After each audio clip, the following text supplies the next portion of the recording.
بزرگتر از صورت من است،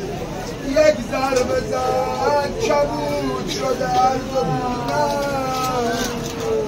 قدم المظلوم کربلا حسین